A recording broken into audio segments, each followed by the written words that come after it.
Dear students, आज हम मज़ीद एक लेक्चर के साथ आपकी खिदमत में हाजिर हैं। Exercise number 4.1, factorize x square plus 6x plus 8। ये समझ लें कि अलजबरा की बेस है।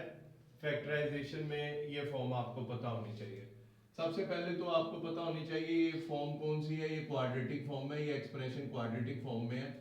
ax square plus bx plus c पहले स्क्वायर फॉर्म में आएगा, फिर पावर 1 होगी, आखिर में कांस्टेंट होगा।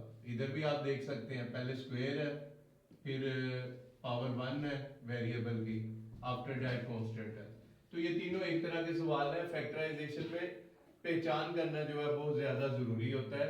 तो ये आज की जो हमारी पहचान है वो आपने याद रखनी है।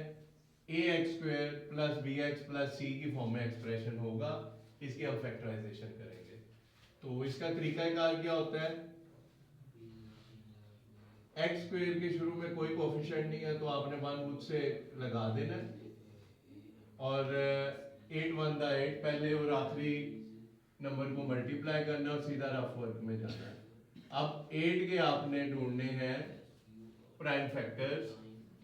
दो नंबर्स आपने ऐसे ढूंढने जिनको मल्टीप्लाई करें तो 8 आ जाए, जबकि उनको प्लस या माइनस करें, सब एडिशन या उनकी सब्ट्रैक्शन करें तो 6x आ जाए। तो स्टार्ट करते हैं।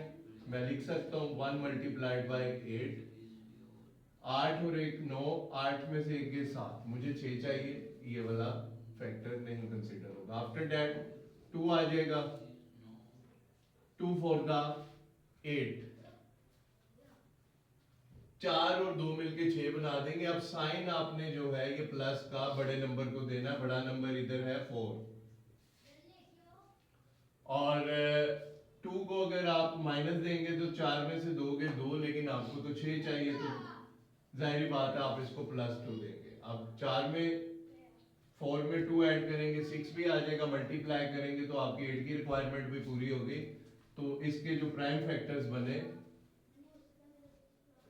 X square plus 2x plus 4x, 2x और 4x इसकी मिड टर्म ब्रेक हो गई।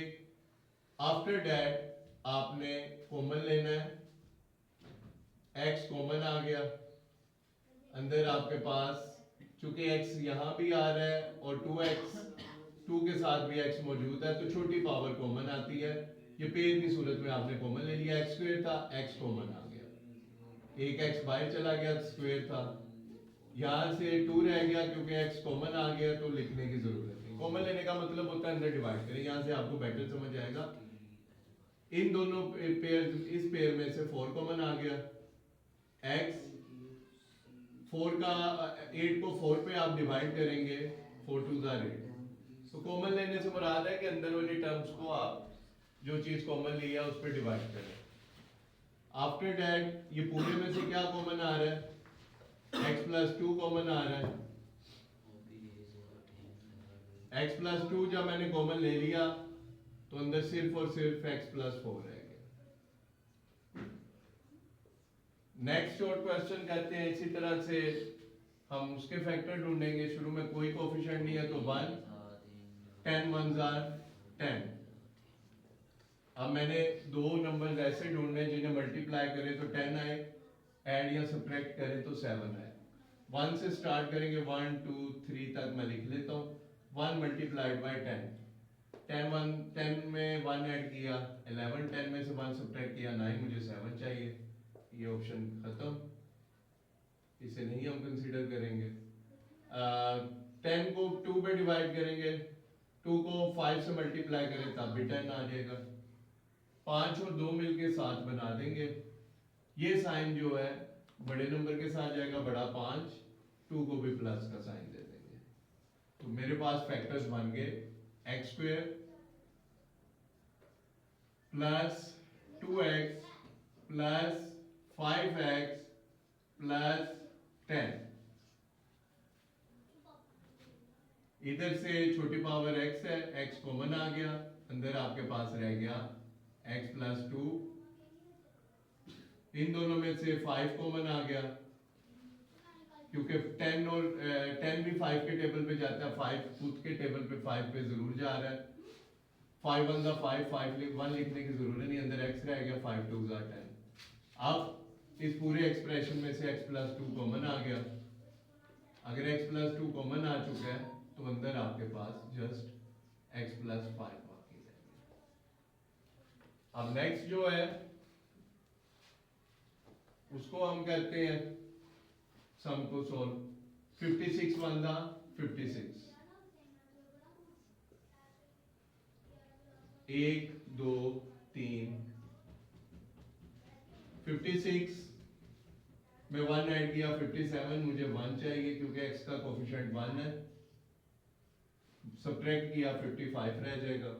56 को 2 पे डिवाइड करें, 2 2 जार 4, 1 कैरी, 2 8 दा 16। 28 में 2 जमा किए तो 30 आ जाएगा, सब्ट्रैक्ट करेंगे तो 26 आ जाएगा, मुझे 1 चाहिए।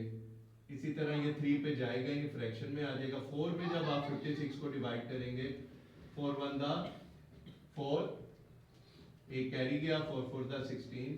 14 में 4 ऐड किए तो 18, 14 में से 4 सब्ट्रैक्ट किए 10, मुझे 1 चाहिए।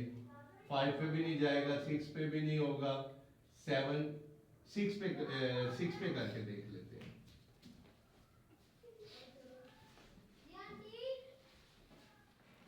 6 के टेबल पे 8 के टेबल पे करते हैं। 8 के टेबल पे जब आप 56 को डिवाइड करेंगे तो 8 7 दा 56, इसके दो फैक्टर बनेंगे 8 एंड 7। ये निशान बड़े नंबर को, बड़ा नंबर 8 है, इसको प्लस का साइन दे दिया। अब आपने मिड टर्म को ब्रेक किया, एक्स स्क्वायर, दो फैक्टर आपके बन गए -8x प्लस 7x माइनस 56। इन दोनों में से x कॉमन आया, x माइनस 8 प्लस 7, x 7 8 दा 56, x माइनस 8 कॉमन आ गया, अंदर x प्लस 7 रह गया। तो ये था जी फैक्टराइजेशन, जिस और फॉर्म कौन सी थी जिसकी हमने फैक्टराइजेशन की, एक्सप्रेशन की फॉर्म थी ax square plus bx plus c। इंशाल्लाह नेक्स्ट टाइम नेक्स्ट लेक्चर के साथ आपकी खिदमत में हाजिर होंगे। आपको किसी भी किस्म की कोई प्रॉब्लम हो तो आप इनबॉक्स कीजिए। इंशाल्लाह ग्रेजुएशन तक मैथमेटिक्स, इवन के मास्टर्स तक भी आपको किसी चीज़ में कोई मसला आ रहा है, आप इनबॉक्स कीजिए, मैं उसकी वीडियो बना के आपको ज़रूर भेजूंगा। आपका बहुत शुक्रिया, अल्लाह हाफ़िज़।